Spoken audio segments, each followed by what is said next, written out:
CMA নিয়ে অনেকের একটা কমন জিজ্ঞাসা থাকে, যারা সরকারি চাকরিজীবী অথবা চাকরি করতে ইচ্ছুক তারা জিজ্ঞেস করে যে আমি যদি সরকারি চাকরি করি অথবা আমি সরকারি চাকরিতে আসি, সেক্ষেত্রে আমার সিএমএ ডিগ্রিটা কিভাবে কাজে লাগবে। তাদের জন্য সবচেয়ে উত্তরটা এখন সহজে দিয়ে দেওয়া যায়, সেটা হচ্ছে বর্তমানে এনবিআর এর চেয়ারম্যান আব্দুর রহমান খান, তিনি হচ্ছে একজন এফসিএমএ। এটা ওনার যখন বায়োডাটাটা আমি পড়ি তখন আমার কাছে খুব বেশি মজা বা ইন্টারেস্টিং লাগছে, এই কারণে যে উনি হচ্ছে চট্টগ্রাম বিশ্ববিদ্যালয় থেকে বিবিএমবিএ অ্যাকাউন্টিংয়ে পড়াশোনা করছেন। তারপর উনি হচ্ছে একজন বিসিএস ক্যাডার। তারপর উনি যে ডিগ্রিটা করলো সিএমএ, অর্থাৎ বর্তমানে তিনি এফসিএমএ, এইটা হচ্ছে একটা মেজর ফ্যাক্ট।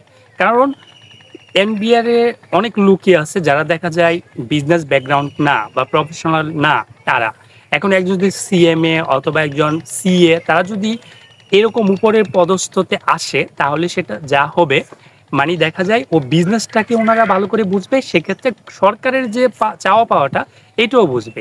তাই আপনাকে এটা মাথায় রাখতে হবে, যেই কোনো ক্ষেত্রেই যে কোনো প্রফেশনাল ডিগ্রি আপনাকে কখন কোন অবস্থায় সাহায্য করবে আপনি নিজেও সেটা জানেন না।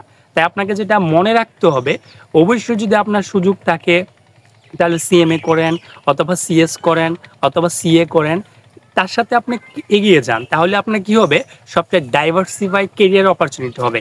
মনে করেন আপনি এখন একটা কোম্পানির, সরকারি কোম্পানিতে অ্যাকাউন্টস অফিসার হিসেবে আছেন, এখন আপনার জিএম হওয়ার সুযোগ দরকার হয়, এমডি হইতে পারে। সেক্ষেত্রে অন্যান্য সবাই যদি এমবিএ থাকে, আপনারও এমবিএ, সেক্ষেত্রে ভ্যালুটা ক্রিয়েট করবে কিভাবে? তার জন্য আপনার আদার্স কোনো প্রফেশনাল ডিগ্রি থাকলে অবশ্যই সেটা ভ্যালু ক্রিয়েট করবে। তাই আপনাকে সেটা মনে রাখতে হবে, যে কোনো অবস্থায় আপনি যখন কোনো একটা ডিগ্রি কমপ্লিট করতে পারবেন সেটা অবশ্যই আপনাকে ভ্যালু ক্রিয়েট করবে। ধন্যবাদ সবাইকে।